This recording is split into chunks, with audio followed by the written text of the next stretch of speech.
আল্লাহ তাআলা কিয়ামতের কঠিন ময়দানে যেদিন স্বামী স্ত্রীকে চিনবে না, স্ত্রী স্বামীকে দেখে পালিয়ে যাবে, বন্ধু বন্ধুরে চিনবে না, পীর সাহেব মুরিদরে চিনবে না, মুরিদ পীর সাহেবরে চিনবে না, দলের কর্মী তার নেতারে চিনবে না, নেতা তার কর্মীরে চিনবে না, বন্ধু বন্ধুরে দেখে পালাবে। এই কঠিন মুহূর্তে সূর্যটা মাথার কাছে চলে আসবে, জমিনটা তামার জমিন হবে, আজকের জমিনের মতো নয়।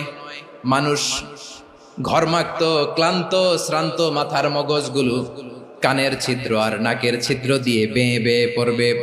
বিশ্বনবী ফরমান, কিয়ামতের ওই কঠিন ময়দানে 7 শ্রেণীর ব্যক্তিকে রব্বুল আলামিন তার আরশের নিচে ছায়া দিবেন। তার মধ্যে প্রথম শ্রেণীর ব্যক্তি হলো ইমামুন আদিল, যে ইনসাফের সাথে বিচার করে, যে জাস্টিস সমাজে সার্ভ করে।